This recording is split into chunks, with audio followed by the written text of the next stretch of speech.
All right, I've seen enough. Well, technically, I haven't seen it since I haven't been down at Wofford College for training camp, but I've read plenty and heard enough to come to the conclusion that Baker Mayfield is clearly miles ahead of Sam Darnold through 11 training camp practices.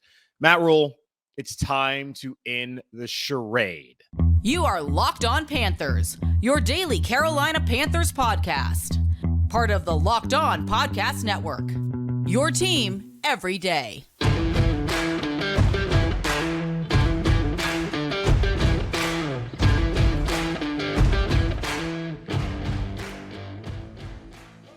Welcome into another edition of the Locked On Panthers podcast, a part of the Locked On Podcast Network. I'm your host, as always, Julian Council, talking Carolina Panthers with you every Monday through Friday. Your team every day. That's what we do here on the Locked On Podcast Network. Make sure to watch the show and subscribe to the show over on our Locked On Panthers YouTube channel. You can also check us out wherever you get your podcasts, whether it be Apple Podcasts, Spotify, and all the rest out there. Just be sure to rate, review, and subscribe to the show so you don't miss a single episode of Locked On Panthers.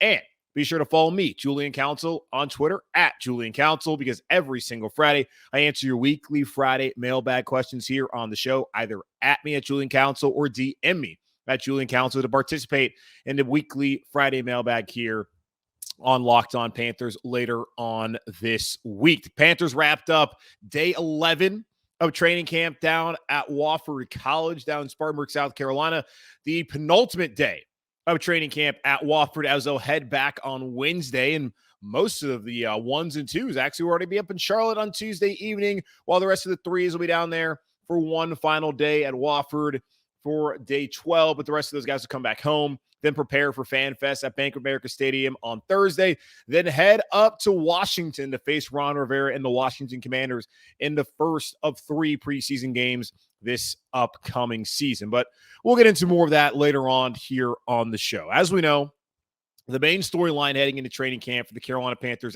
outside of Matt Rhule, of course, heading into a year 3 where he has to win or he's going to get kicked the hell out of town, was, of course, the quarterback competition.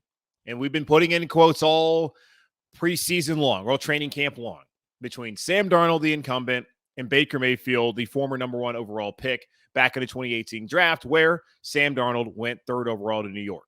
Both those guys did not pan out in original stops. Sam came here last year. The hope was that a new setting with some better weapons around him, that Sam would improve and he would show why he was chosen 3rd overall.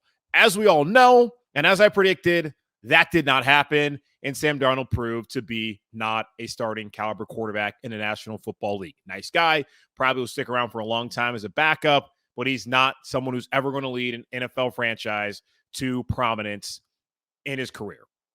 Baker Mayfield, on the other hand, did the impossible and took the Cleveland Browns to the playoffs. Then a year later, battling through injury, fell to favor with ownership, with management and his head coach, Kevin Stefanski, and now has landed here in Charlotte.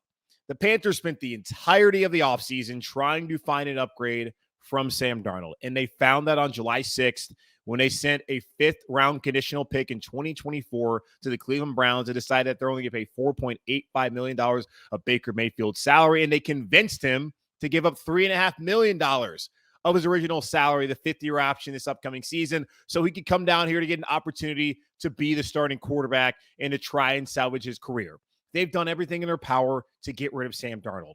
Matt Rhule can say whatever he wants. He does not want Sam Darnold to be the starting quarterback. Scott Fitterer went out there, in on every move. In on Deshaun, didn't work out. In on Russell, didn't work out. Looked at all the quarterbacks in the draft, traded up to get Matt Corral, but said, he's not someone we are looking to start right away. We want to bring him along slowly, which then led to Baker. The Panthers have made all these moves to get rid of Sam Darnold, but yet walked into training camp with the idea that they're going to let the two of them battle it out. And as I read from Joe Person from The Athletic, he put it out on Tuesday morning, just going over how Baker Mayfield has been separating himself, that in due part, the reason why there's even a competition is out of respect to Sam Darnold and the rest of the roster to have Baker come in here and earn a job. It's the same reason why we've done the whole charade of Ike Ekwonu, rather, not getting the opportunity right away at left tackle and Rhule wanting him to earn it, even though at the end of the day,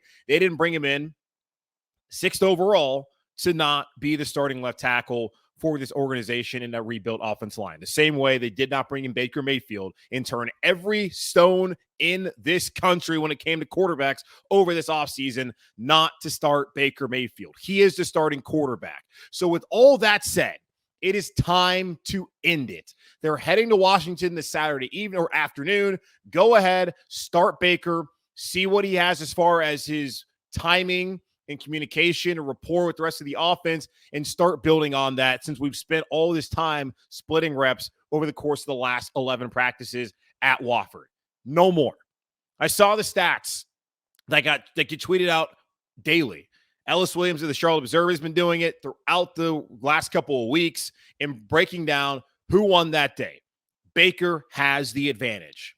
And you see it more and more. And I talked about it, just the relationships that he's starting to build with these guys, the way that someone like Dante Jackson was talking about Baker, saying that, that's the guy you want to pick off 12 times just to get him to shut up. He likes the competitive nature. He likes the leadership that Baker Mayfield is bringing this organization. The vibe is completely different. Think about when Cam Newton came in here and just how everyone was so much happier, so much more excited to play football. That is just not the case when Sam Darnold's around. And that's not to say they don't like Sam. They just don't follow Sam. And if they're going to follow Sam, they're going to follow him into mediocrity and another losing season. So Baker's not the guy. We know that. But does Matt Rhule want to admit it now, or does he want to drag this out for yet another week? On Tuesday, Baker went 4 for 4 with 4 touchdowns in a goal line session to 4 different receivers. Imagine Sam Darnold ever doing that. That finished practice, Baker led the Panthers' first-team offense on back-to-back 2-minute drives to end practice. Teddy couldn't do that back in 2020. We saw Sam do it once after a terrible offensive day where he threw an interception on the very first play of the game against Minnesota last year. He dragged their tails back into it and sent them to overtime before they lost that game. We have not seen players be able to do that in this Panthers offense at that quarterback position since Matt Rhule got here. And Baker, in his 11th practice, barely knowing the offense, still getting to know these guys, was able to achieve that. It's just practice. It's not the game. It's just practice, but it's evident that Baker Mayfield has clearly separated himself from Sam Darnold. Everyone knows it, and I'm sure Matt does too, but we'll find out whether he wants to keep this going for another week and waste reps with Sam Darnold against New England, a team that was a playoff team from a year ago and one of the greatest coaches in football history, one of the best defensive minds ever in Bill Belichick, and waste that on Sam, even though we know every time Sam plays Belichick, what happens? He sees ghosts, he throws constant interceptions, and he is an absolute shell of himself as an NFL quarterback in those situations. Why waste time when clearly Baker's the option and you have to win this year? You should be trying to give your starting quarterback as many first-team reps as possible. So, Matt, I'm begging you to end it now. Name Baker the starter, and let's move on. Well, someone who wants to move on from Chicago is apparently Roquan Smith, a 2-time second-team All-Pro inside linebacker, wants out from the Bears, and he wants to get paid. Well, of course, that happens, and some of y'all are already asking me, should the Panthers, and namely Scott Fitterer, be in on this deal too? We'll talk about it in just a moment right here on Locked On Panthers. BetOnline.net is the fastest and easiest way to check in on all your betting needs. Find all your favorite sports and events at the #1 online source for odds, lines, and games. Find reviews and news of every league, including Major League Baseball, the NFL, NBA, NHL, combat sports, esports, and even golf. Big-time lawsuit going on with LIV and the PGA Tour and the FedEx Cup playoffs getting going underway this weekend at TPC Southwind out there in Memphis. So go ahead and get your money in. BetOnline continues to be the top online resource for all your sports wagering information, from live in-game betting, scores, and podcasts. They have you covered. Head to BetOnline today or use your mobile device to learn more about the action happening today. BetOnline, where the game starts. One thing that I appreciate about the listeners to Locked On Panthers, other than their constant and unending support. Thank you so much again to everyone out there who supports the show. What I love is they're always sending me messages about, hey, should the Panthers trade for this guy? What do you think about this player? How could he fit here in Carolina? After I saw the Roquan Smith news drop on Tuesday morning, I knew it was only a matter of time before someone slid into my DMs on Twitter, at Julian Council, by the way, and asked me about Roquan Smith. Now, you can't wait till the Friday mailbag to answer questions like that, because I got multiple of them of people asking me, should the Panthers be in on this deal? As Roquan Smith sent in a trade request to the Chicago Bears. They have their new general manager, Ryan Poles. The former general manager was, I forgot his name. He's down in Atlanta now. Whatever. But he's gone. Either way, the staff that hired him, we basically hired him, the staff that drafted him, they're now gone. And Roquan is playing on his fifth-year option. He wants to get paid, and rightfully so. He's the Bears' best player. The team is god-awful. They have no receivers for their second-year first-round pick and Justin Fields at quarterback. They're going to be terrible. You would think a team, when they have a good player, wants to pay them. But for whatever reason, the new management there is just not interested in paying Roquan Smith. So he sent out a long Apple note to the fan base and told them, hey, it's not me, it's them. I want to be here. I think about how I want to be like Butkus and Urlacher and all the great linebackers in Chicago. I wanted to be a monster of the Midway, but they don't want to pay me, and I got to get my money. So if they're not going to pay me, I want to go somewhere else where a team will pay me. Could that be Carolina?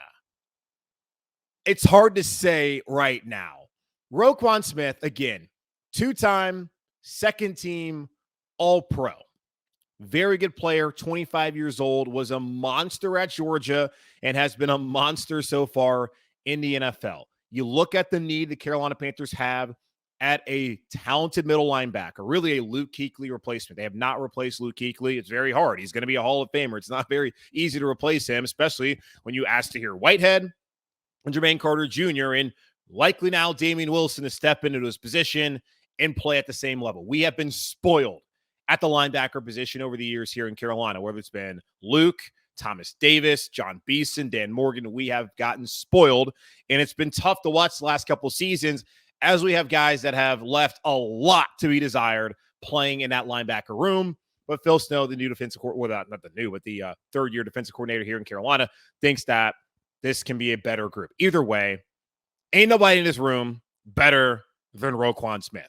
Shaq absolutely is a leader in that linebacker room and on this defense and on this team as a whole.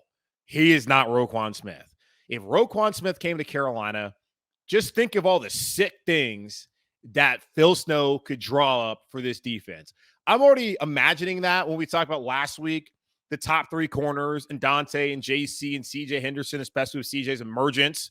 If those guys can be nails on the outside, what that allows Phil Snow to do as far as sending pressure and all the creative things and looks he could give to or show to a quarterback. Just imagine throwing Roquan Smith into that. Parental advisory, hide the freaking children kind of stuff. It would be scary to have him, Brian Burns, Jeremy Chin, Dante Jackson, CJ Henderson, JC Horn, hopefully Gross Matos coming along, Derek Brown, Shaq Thompson, to have all those dudes on this defense. Come on. Yes, sign me up. The problem, though, is he's going to cost at least a first-round pick. At least. And I'm looking at it as well. It's not just going to be a first-round pick. They're going to want probably a third or a fourth. And if you look at the upcoming 2023 draft, now it's not upcoming. It's a long way away. Thank God. The Panthers don't have a third-round pick and don't have a sixth-round pick. Those both belong to New England because they traded up for Matt Corral, and they didn't need to a couple months ago. And they traded for Stephon Gilmore, who barely played here in Carolina. And that's become, for whatever reason, a habit of Scott Fitterer is just throw away draft picks. But yeah, sometimes draft picks, if you can get a proven player, then I totally get it. You just want to keep that proven player for a couple of years. Now, if you are going to get Roquan Smith, they're going to have to extend him. And here's the thing about Roquan when it comes to extensions. Look at the rest of the roster and kind of the players who are going to be up for an extension, a new contract in the next offseason or two. Brian Burns needs to get paid this upcoming offseason. They exercise fifth-year option. That's what we'll be playing on next season. He needs to get paid this upcoming offseason. Do not drag that out. Of course, there's always the franchise tag option. They don't need to do that with someone who's turning out to be one of the premier edge rushers, the youngest, one of the premier young edge rushers in the NFL. Jeremy Chin, his third season. They don't have the benefit of the fifth-year option with Jeremy Chin. He's probably going to need to get paid this offseason. If not, then next, when he would be a free agent. Do you want Jeremy Chin going to free agency? I would think not. So those are two core pieces of the defense that need to get paid. Look at Baker Mayfield. If Baker has success and can play at the level he has played at in the past, especially the second half of that 2020 season when he helped Cleveland go to the playoffs and they beat the brakes off of the Steelers on the road in Pittsburgh. If he's that guy all year long and they have success and he saves Matt Rhule's job, he's going to want to get paid starting quarterback money. And quarterbacks are expensive. And yes, the idea of Matt Rhule coming in here and being cheap is great, but if Baker cooks this year, it's going to be really hard to move off of him and also to lowball him and not pay him what he wants to be paid. He's trying to get paid this upcoming season, especially after taking a $3.5 million pay cut. I don't think he's going to be too keen on the Panthers franchising him and not giving him the money he thinks he's going to deserve if he plays at a high level this upcoming season. There's also the fifth-year options that they're going to have to make a decision on with C.J. Henderson and Derek Brown, both of which, at this point in time, I would not say the Panthers are going to exercise. We'll see how the season plays out, of course, and that's just based off of what we've seen so far. Not saying that they're not going to project to be good players, just saying right now, that's a decision that they probably would not make as far as in the favor of the two players. Gross Matos, his third year, stepping into a starting role. If he plays at a high level, he's going to be due for a contract extension at some point in time. Now, you can't pay everybody, but just recognize that by bringing in Roquan Smith, you might not be able to pay both Brian Burns and Jeremy Chin. They got to find a way, but you might not be able to keep all of these corners. And Scott's going to talk about how he has a plan. Until that quarterback is signed and found, it's really hard to budget for the rest of the roster. The quarterback position is going to command the most money, and they're not going to be able to keep doing the whole bargain bin, bargain hunter kind of deal. They're going to have to pay somebody eventually. And when you look at Roquan, like the trades, there's not any great examples of inside linebackers in particular being traded.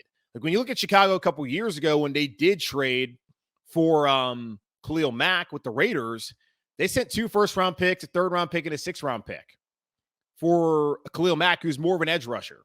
Edge rushers are getting paid a lot of money. Now, inside linebackers are getting paid as well. You saw what Shaquille Leonard, formerly known as Darius Leonard, got last year before the season started. 5 years, $98.5 million to reset the market, $52.5 million fully guaranteed. Fred Warner is more of an off-ball outside linebacker, but not an edge rusher.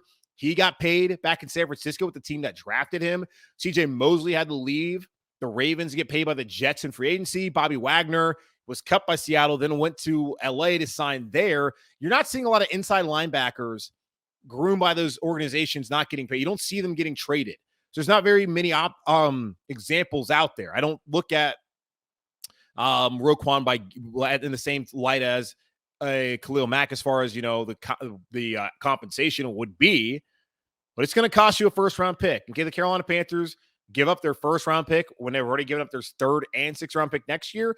It's going to be one of the major concerns depending on how things play out in next year's draft. Would you rather wait to see what linebackers are out there in college and try and draft them in the first round, or would you rather get a known commodity? I'm typically someone who would rather get a known commodity, but knowing that you've already given up a 3rd-round pick and other draft compensation in the last 2 seasons, do you want to do that? But the man can ball. Now, for what it's worth, when you're looking at Roquan Smith and Darius Leonard, or Shaquille Leonard now, Shaquille Leonard has 17 forced fumbles in 4 years. Roquan has 1, for what it's worth, even though he's still a 2-time second-team All-Pro. Now, Ian Rappaport from the NFL Network, an NFL insider, was on Chicago Radio 670 to score with Danny Parkins and those guys in the afternoon and said that Roquan Smith is asking for more money than Shaquille Leonard. He points out that the most recent great player to sign often does reset the market. So he's going to want over $100 million. Are you ready to give $100 million to an inside linebacker? A lot of money, folks, especially when you don't have a quarterback. And, oh, yeah, Bradley Bozeman, if he turns out to be the starting center, you're going to have to find a way to pay him if you want to do that, or find someone else who can play center that's already on his roster. Brady Christensen, Cade Mays, two names that come to mind. So should the Panthers trade for Roquan Smith? It's not necessarily should they. It's like, can they afford to pay for Roquan Smith? Not just the compensation, but also the contract, knowing that they don't have a quarterback yet and they have other guys like Burns and Chin who are down the road going to need to get paid. And by down the road, I mean March. All right, so the Panthers they were down the road. They're going to be heading back on Wednesday. It's the final day of 12 down at Wofford College in Spartanburg, South Carolina for training camp. And that portion of it, they'll head back up, have Fan Fest on Thursday, head to Washington. The next week they'll be down up in New England for all those joint practices before the second preseason game. We'll give a little bit of update on what's going on Tuesday as Matt Rhule, again, as he does, speaks to the media and provided some insight on what we might see on Saturday night. Well, he kind of did. We'll talk about that here in just a moment on Locked On Panthers. All right, Wednesday, which is today, depending on when you're listening to the show, this will be the final day of training camp down at Wofford. And man, kind of makes me sad. I always love when they're down at Wofford. It goes by really quickly, which is a good thing because we'll soon be back in the NFL season and have real football, like Robbie Anderson tweeted out on Monday. F the preseason. I'm ready for week one. And yeah, I feel you there, Robbie. I think that's definitely one thing we can absolutely agree on as it pertains to Carolina Panthers, just the NFL as a whole. Like, give me college football, give me the NFL. Let's get to it already. Now the Panthers, again, final day on Wednesday. Only the threes will be practicing today in Spartanburg. The ones and twos did some conditioning work after practice on Tuesday, and they headed back up to Charlotte that evening. And I don't know, it's probably going to take them a long time to get up here. I'm recording this technically on Tuesday evening. God, 85 is a disaster. Like I was in Chattanooga, like I told y'all this weekend, had to drive back because my flight got canceled. Thanks a lot, American. And I had friends who like drove the down 75 from Chattanooga, then took 85 through Atlanta. They're like, there's no way I'm doing that. I'll drive through Knoxville every day the rest of my life. And I hate driving through Knoxville, Tennessee, than ever have to drive through Atlanta and then 85 north through Spartanburg in the upstate of South Carolina. I'm good. So hopefully everybody gets back safely because that's just a terrible drive. And I don't know how quickly they can get up here. But they're either way. The ones and twos, they're back. The threes, they're chilling. Going to do a little bit of a walkthrough. It's going to be a good opportunity for someone like Matt Corral, especially, to get a lot of reps, as he has not gotten very many the last couple days, or not really the whole training camp. And then we'll see him on Saturday, probably for the majority of the game. We'll see how the reps get split up. Matt Rhule has not talked to Sam or Baker, really the quarterback room as a whole, as he's going to meet with his offensive staff, try to come up with a game plan of how they want to implement those quarterbacks, especially in the preseason opener against Washington on Saturday afternoon. And he does say that some projected starters will play in the preseason game. Let's see it. They have a lot of competition they're talking about having right now during training camp. You need to see it play out in actual game settings. Will it be against the ones in Washington? No idea what Ron Rivera wants to do. By the way, Ron Rivera fired Sam Mills Jr. today. That was interesting. 2 days after his dad went to the Hall of Fame. Odd timing. Yeah, but we're not going to talk about that. A couple other things before we get out of here. Marquise Haynes was back in pads. I was surprised by that. Had a scary knee injury on Saturday that turned out to not be a scary knee injury, as he was day-to-day back out there in a red uniform on Monday, then in pads on Tuesday. So good to see you with Marquise Haynes. Again, don't really think it's all that necessary that he's playing in the preseason game that quickly off of being day-to-day. But if they want to play him, then sure, go ahead and play him. Would rather see someone like an Amari Barno get an opportunity in some of these other young players that we haven't heard much from. J.C. Horn was back working in 2 red zone periods, had only been doing individual drills and had been on the stationary bike after coming off of the PUP list, and then was out for a little bit of vacay this past weekend as they didn't want him out there as they continue to work him back slowly. Matt Rhule did have to drag him out of one of the sessions because he was trying to get out there. Apparently he thought he was supposed to be there. Matt's like, no, get out. We don't need you right now. We need you week 1 when Cleveland comes to town. So good news there as far as J.C. Horn goes. Some other guys that are on the shelf, Colin Thompson, Keith Taylor, and Terrace Marshall, all in red uniforms. I think that's the first time for Thompson. Taylor still dealing with that hamstring injury, and there's a lower body injury for Terrace Marshall, as the Panthers apparently are going with the whole NIHL injury report. Hate those. Ian Thomas was carted off with what appeared to be a rib injury, and Matt Rhule did confirm that. Not quite sure what the status is for Thomas right now. Hoping he'll be fine, especially when you look at the tight end room. Stephen Sullivan, he's been MIA recently. Apparently he's dealing with death in the family. So, of course, our thoughts go out to him as he has to deal with that. With the tight end room, you're missing two guys.